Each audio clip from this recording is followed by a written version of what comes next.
Julia, I've been looking at your work for quite a long time, and I'm incredibly intrigued by how you make things and why you make things, and obviously touched by a combination of cute animals and death. What drew you to that constellation in your practice? I think it's been a lifelong interest for me, really.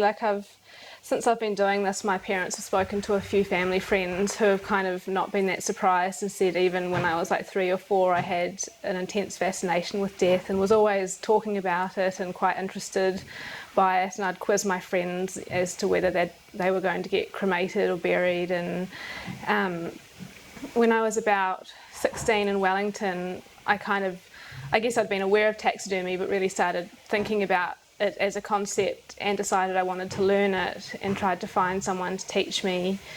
And no one took me seriously because I was a 16-year-old girl and it's a pretty male-dominated industry. Like most industries. Yeah, definitely ones like that. And so I started collecting taxidermy and stuff when I was in Wellington.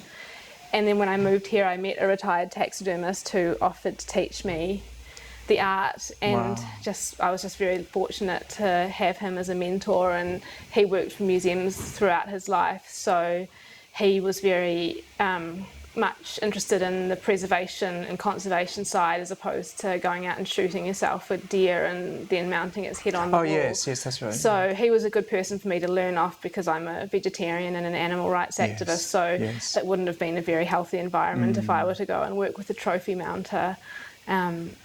Well, that's what they're called. Yeah. Well, that's what I like the word. Yeah. For display, for scientific curiosity, does taxidermy for you always carry that connotation of taxonomy,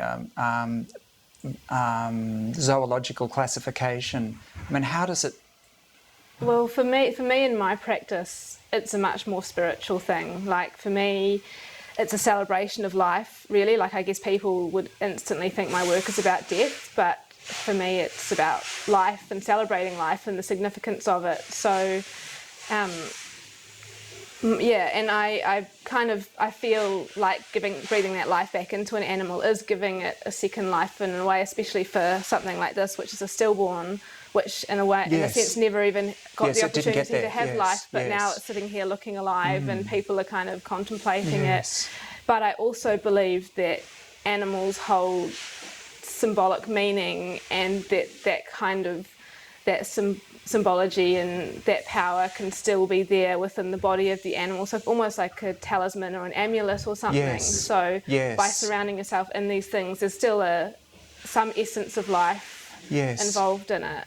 Yes, animals have an intense significance for us, don't they? I mean, we can recognise things about ourselves through animal. I mean, one of the things that always occurred to me as looking at your work is, say, bone, and how I hate seeing bone. You know, I don't mean in your work. Yeah. But you know, the sight of bone means that the upholstery has given way, and we're really we freak out at that prospect. You know, well, it's a strong memento mori, isn't it? Yes, very much so. It's the ultimate symbol of human mortality is to see a human skull. The skull, absolutely, and hence I guess its use always in art. Even before you get to the fact that we have bones inside us, we don't want to recognise that because we almost have to go through a phase of seeing the injury. That, you know, if you graze yourself really severely, you see bone, so there's a kind of I guess to me reflex on looking at bones. And I notice in some of your sculptures you have the body, as it were, with, can I say, upholstery? I'm not trying to be jocular. No. With all the lovely, you know, the fluffy bit that animals are so cuddly on account of. But then that might yield to the bone, so that you're not confronted with just the fact of, you know, all these vertebrae. Oh goodness, that's how it all fits together and so on. But this episode, you know, as if there's some corrosion of the comfort of the flesh. Yeah. Well, it is like, it's a strikingly different thing to see any creature's skeleton compared to what they look like with naturally. Like, you have a bunny and it's this big fluff ball of cuteness, and then you take it back to its skeleton and it's not a vicious looking thing, but it's, you know, its teeth are much more prominent and its head's more angular and it's quite small and it's got big scapulae and it's all pointy and very pointy feet, and it transforms quite. So I find that dichotomy between like the hard internal structure and the soft external, it's so much greater for some animals than it is to a human. Like a human, you kind of, because we don't have fur or feathers, and you know, it's just the flesh and the bone that you see the shape of. But animals can be quite distorted by, like birds, their bodies inside their feathers are almost 50% smaller than what you see once you have all the plumage. Of course, because, you know, the outer volume, it goes up by the cube, doesn't it? So once you add any layer of fluff, the volume just hugely increases. Yeah. The language of corporal movement, I often think, is designed sometimes to make us filleted, that we sometimes behave in a way that disguises the fact that we've got bones. We have a sinuousness. We respond to this in dance and so on. That bones are somehow an embarrassment. But you, on the other hand, look to bones. I mean, can I say, that they are amazing pieces of engineering. Yeah. And have a beauty. Is that aesthetic element something that, I mean, is there a simply celebratory dimension? Definitely. Well, for me, I guess the things I was best at school was art and science, and so for me taxidermy is definitely a combination of the two, jewellery is a combination of the two, and everything I appreciate generally seems to be something that you can class into those, and I guess you can class a lot of things into those two categories. But for me, bones, I won't use anything that I don't think is aesthetically pleasing, so I won't use something for shock value, or even I won't use something symbolically if I don't like it aesthetically, because for me making art is about making beautiful things. And bones, there are some bones of human bodies or animals that are just so special. Like some of them are not that interesting, but skulls are one thing that is particularly of interest to me, and the connection of bones and how they join together, like whole skeletons, fascinating. But I do a lot of yoga, and so for me that's something that's really based on bone structure as well, because all the poses we do, and my teacher's very into anatomy, so all of his instruction is talking about bones and pushing this bone down to the floor, and the way the angle of the bones together. And so I guess I think I do, in everything I do, I think a lot about bones. And taxidermy, even though you remove all the bones, you're essentially recreating them with wire and stuff, and things still have to bend and move in the same way so you can make it look like a real creature. I see, because you haven't got any cartilage anymore, have you? No, everything is taken out. It's all I keep the skull, I still use the skull, but everything else is gone. So I understand. You have to do quite a lot of joinery. Yeah. I get it, yeah. That aesthetic element is really helpful in clarifying something for me, because I suspect that it might form part of this distinguishing element of Julia deVille. When I go around the gallery scene, I see a lot of skulls, and whether or not that was a, sort of post-Ricky Swallow fad, or whether it's part of death metal cults, or there's a whole string of popular culture motifs where people, on motor cars or whatever will put, tattoos. Yeah. It's very common to have something really quite morbid and, in fact, sinister. Yeah. Downright sinister. And I, from my point of view, very boyish. Yeah. I see lots of boys doing this, lots of skulls. You go into galleries, you see lots of skulls and death metal stuff. That's what, for 7 years or something like that. So at least, I don't know, I can't give you dates, and you probably have a much, much better idea. It works quite different. Well, the thing about the skull for me is it's lost its power. Like it used to be back in the 16th century, it was the ultimate symbol of human mortality, and the whole memento mori era with jewellery, people would have skulls and scythe was a big part of life back then. It was post-plague Europe, it was Calvinistic, so it was very strict religious time, and it was all about reminding the wearer of their day of judgment before the Lord. It was a God-fearing thing, and it was such a powerful symbol back then. But throughout history it's been used in art and everything really, and it's come to a point now where I think in the last maybe decade or so it's become saturated and it's lost all meaning. You walk down the street and see 20 skulls on t-shirts. That's right. You go into every shop and it's full of skulls. Everything is skulls, and it's almost become a cartoon, a pop art symbol. And not often do you look at a skull these days and contemplate your own mortality. Yes. The only thing that I really find still holds that power is a real human skull.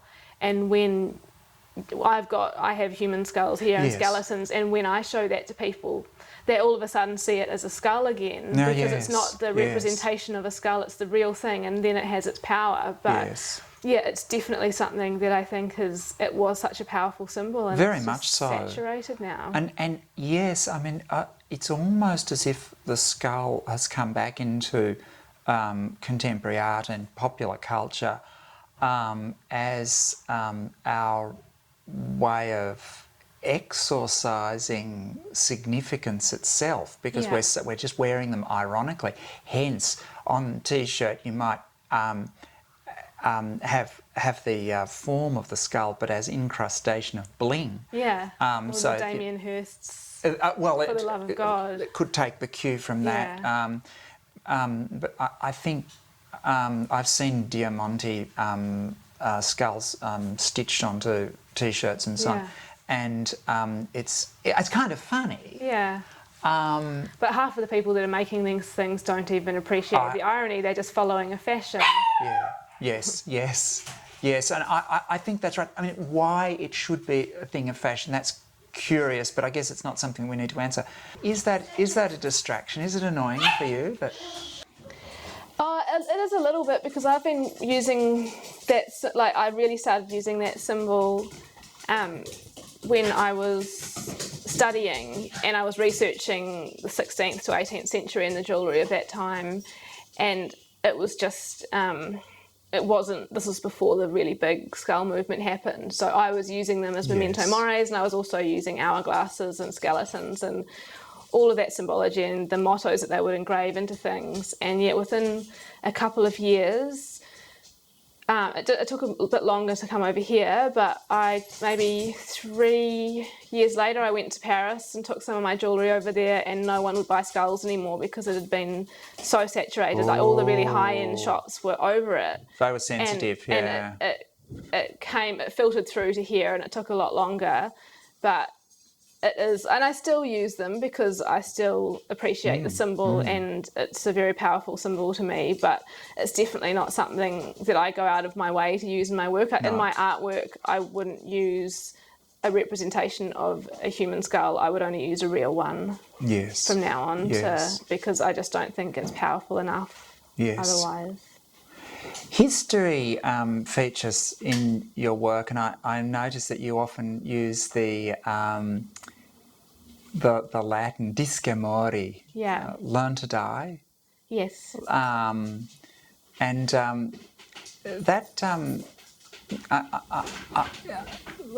That's something we don't do. We learn to avoid the topic of death, the very thought of it. Does your work have any kind of agenda in that direction, not an agenda in any sort of campaigning sense, but that you see some aspect of contemporary consciousness missing. Yeah, I definitely think that our society spends a lot of time avoiding death, and all marketing towards us is about living longer and being healthy and all of these things, and there's not really much of a discussion about death. People don't mourn in the same way, and it's something that I think is an important thing to acknowledge, because we're all going to die, and I don't personally believe that's the end. I just think it's the end of a cycle. But I think if you can appreciate your mortality, it can make you appreciate your life and the life of all people and all living things. Like everyone's life is precious, and everyone has that same natural response against death, you know, the fight or flight that kicks in when you're faced with your own potential demise. And, you know, it's a natural thing to not want to die. But I think if you can contemplate that in a positive, healthy way, you can make the most of your life. And yes, it's positive. Like, it's like, for me, Disque More is quite similar to Carpe Diem, which is, it's just a different way of saying it. Gather the fruits while you may. Absolutely. So take profit from the availability of life. Yeah. But it's interesting, isn't it, that history gives us a form of death, which is in a way a portal to another life. Yeah. So knowing to die means, in a way, knowing to welcome the saviour or something like that, or being adequately prepared for the day of judgment, or whatever that belief is. But I'm not such a scholar that I would be able to say that animals never featured in that cosmology, that they die and they rot. Yeah. You know, heaven, it seems to me, is, you know, anthropocentric. Yeah. So it seems to me that for you to go at this through the animal is particularly poignant.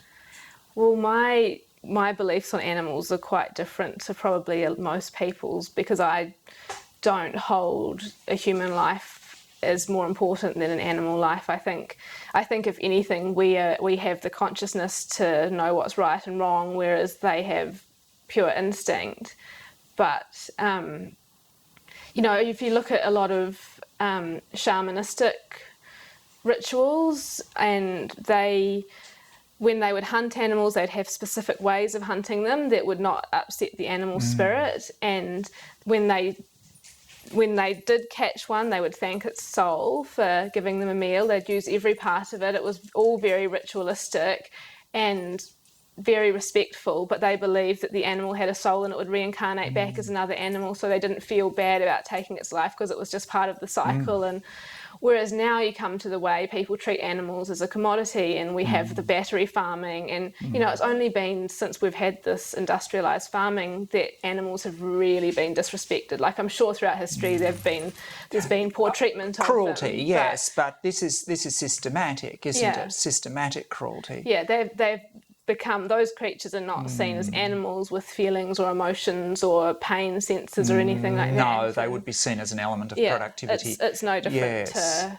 having a vehicle in your business or something. It's all just something that gets serviced, and when it's used up, you get rid of it. And so yeah, I guess there's a big element of that through my work as well, with the real, and that's why I will never make anything grotesque or shocking, because I really want to celebrate animals and you know, show the way I feel about them and show the beauty. And you know, you take something like a sparrow, which is just around us all the time, no one notices a pigeon or a sparrow, and you turn it into a brooch and put some stones in its eyes and make it a wearable piece. I've got a sparrow on my website that was a one-off piece that I've only ever had the one sparrow that I've found, so for me that's quite a valuable thing, and I could have sold that 1,000 times over with the requests I get for it, and it's the most ordinary bird. Yes, there are plenty of them, Yeah. and well, not sparrows, but They're cute little fellas, aren't they? Yeah. But some like starlings, I guess, are actually a pest. Yeah.